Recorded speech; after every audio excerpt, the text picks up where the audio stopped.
Hey guys, Woods Farm here.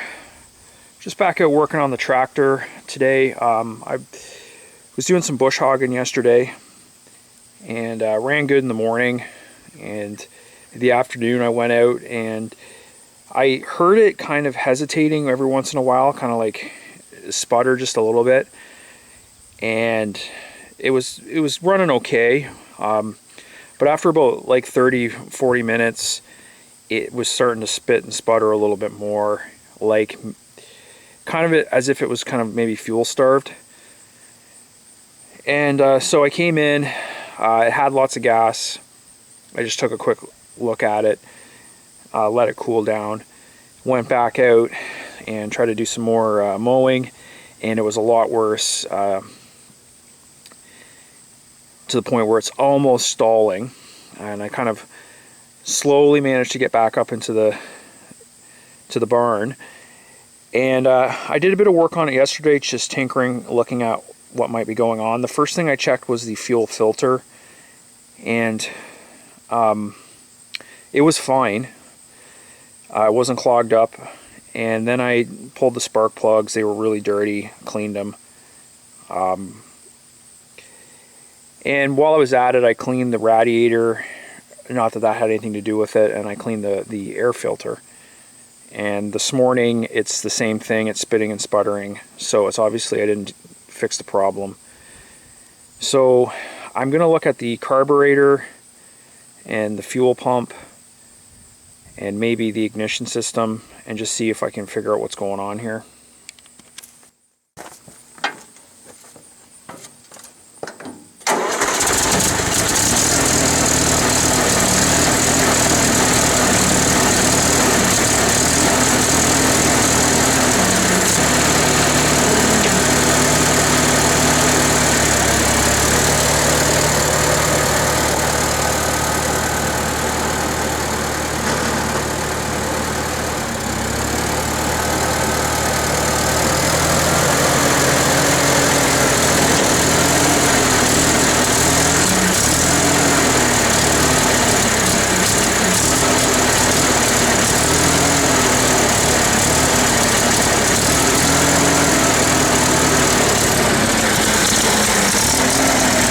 So there you can hear it spitting and sputtering. It kind of will run good for a minute and then it'll start doing this. Okay, so the first thing I checked yesterday, and this is on the same side as the distributor, is the fuel filter. And it's not really an actual fuel filter, but more like a screen. And it's inside the fuel pump. There's this little thing mounted on the side of the engine block. There's a line that goes up and around and ends up at the carburetor, and then there's a line that goes back to the bottom of the gas tank. So what you need to do is shut off your gas tank valve, and then that little screw on the top, get it to focus right there. With the gas flow turned off, you just pull that screw and this top cap comes off, and there'll be a screen. You'll see this mesh screen, and that pops out. And all the debris will be trapped on the bottom of that mesh screen. So, and if you don't have a fuel shutoff, if you have a, I had to replace my fuel line years ago, and I have a rubber line. I just clamp onto it with a set of vice grips. But you want to clean that out. I have, I think the year after I got the tractor, I was having a problem similar to this, and it was clogged. Yesterday I pulled it off and there was some debris in there, but nothing that to me made it look like it was actually clogged. And obviously I cleaned it anyways, and it hasn't made any difference, so that wasn't a problem. But I'm just showing that because that's something you want to look at if you have one of these old tractors. They typically don't have an external fuel filter, but they will have some sort of a screen in the fuel pump. Okay, so now I'm going to look to the carburetor, and I'm going to check the fuel flow out of the fuel pump. So on the side of this type of carburetor, there's like a banjo fitting with the fuel line. Pull that off, and then if you crank over the engine, you'll see there should be fuel flow.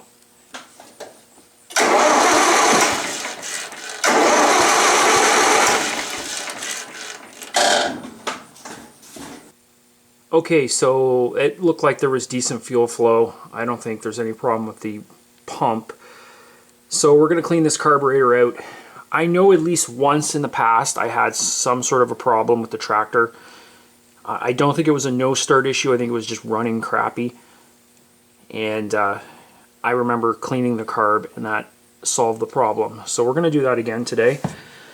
It was so long ago I don't remember exactly how the tractor was running, if it was kind of the same sort of symptoms, but it's a good guess. It definitely sounds kind of like it sounds when it runs out of gas. Except it doesn't run out of gas, it just continues to spit and sputter, and then it runs okay for a few minutes and then it spits and sputters. So I'm going to work on the carburetor, and simultaneously I'm going to also look at the coil. Normally when it's a spark issue, I find that I don't have a start. You know, if it's the points or something to do with the ignition, usually it's just no start. But if the coil's wearing out, especially when it's hot, it ran good yesterday morning, and then it just progressively got worse as the day got warmer. I don't know, that could be the coil kind of not providing enough spark. So I'm going to pull the coil and test it, and I think I have a spare one, so we're going to do that as well. The carb's really easy to remove. There's a linkage for the throttle and the governor that just pops off here. There's two cables for the choke and the throttle, and then you just pull off the air cleaner hose. And we've already got the fuel line disconnected, and then there's two bolts down at the bottom that connect it to the intake, and then it just comes right off. Easy access, no problem. Kind of remember, you maybe want to take a picture and remember how those cable linkages are set up. I guess that's probably the trickiest part.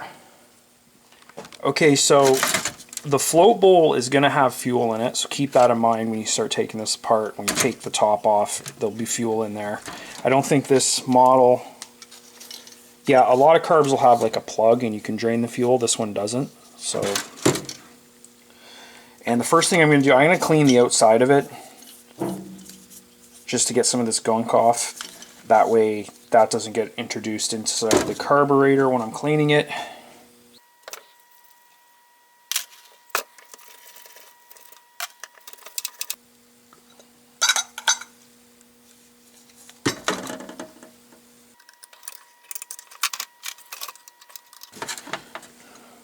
Okay, so there's the float, and there's a little kind of arm that holds it. We're going to pull that out.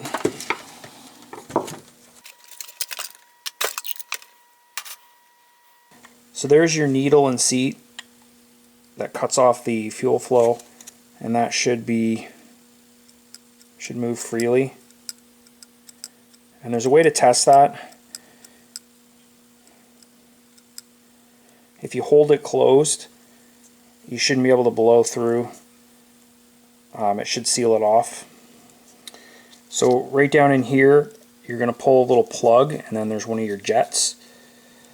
I don't know if this is a jet or an emulsion tube, what exactly this is called, but this can get clogged, and the passages in this area can get clogged up. This actually looks like it might be clogged a little bit, so we'll see.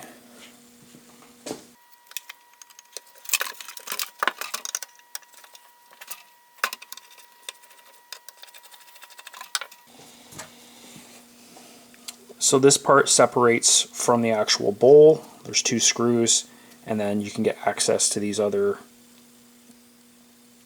parts here, which are also part of the inner workings and need to be taken out and cleaned.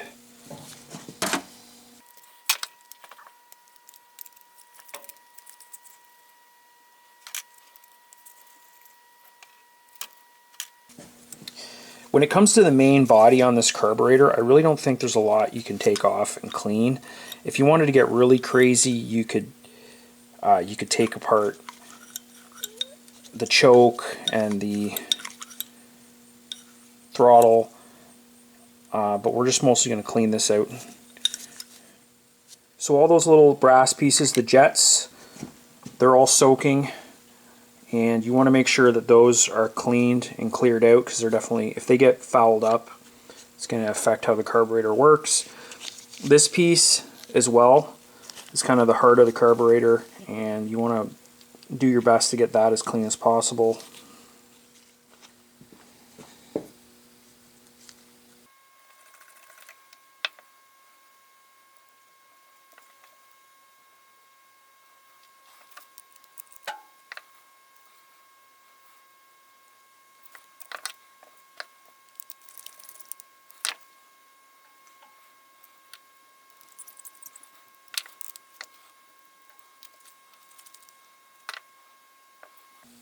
So once everything's back together, all the little brass jets and nozzles, then you're going to assemble the carb just in the reverse order. It's pretty straightforward. Just make sure you don't forget the gaskets, and you should be pretty good to go.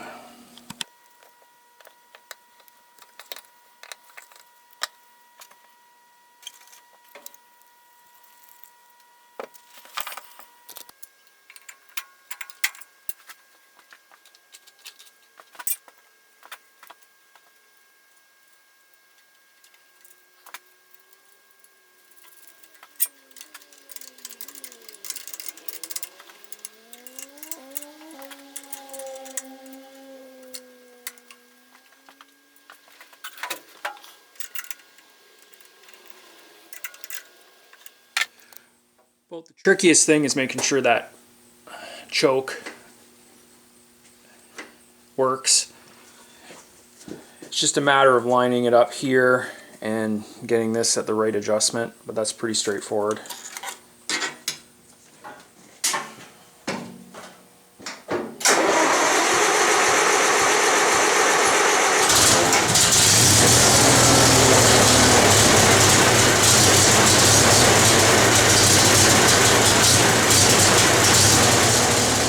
Okay, so pretty sure it's not the fuel system. I am going to take a peek inside the gas tank, and the rubber fuel line I have on there is very old and it's starting to deteriorate, but there wasn't a lot of crud inside the filter, and I had flow at the carburetor, and I cleaned the carburetor and it seems to have no effect. So I'm going to switch over to ignition and see how this goes. I hate working with ignition, it's always a friggin' nightmare, but maybe it's some sort of a spark problem, either the condenser or the coil. Okay, so far so good. I fixed that wire, and the only other thing I did, which was probably the issue, is I cleaned the points and reset them to 14 thou. It's kind of weird at first, didn't want to start, but once it started, it's been running for 3 or 4 minutes now, and it hasn't sputtered or done anything weird.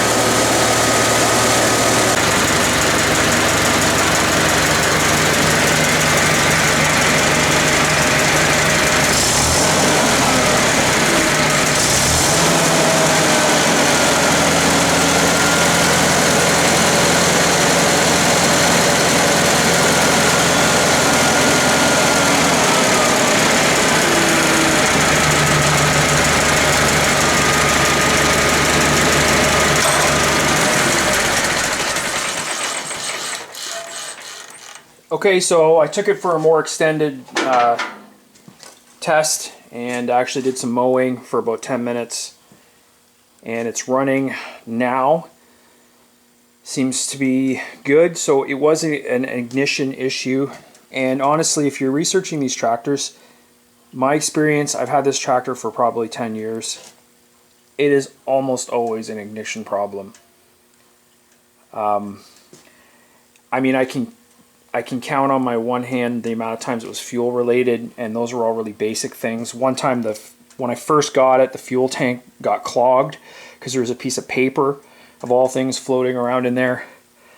Like I mentioned before, maybe a year or two after I had it, the screen was clogged, and that was probably from the previous owner.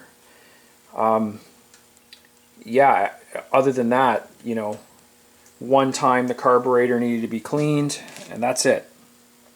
But I mean, I've had countless times where I've had no start or poor running, and it's always related to the distributor.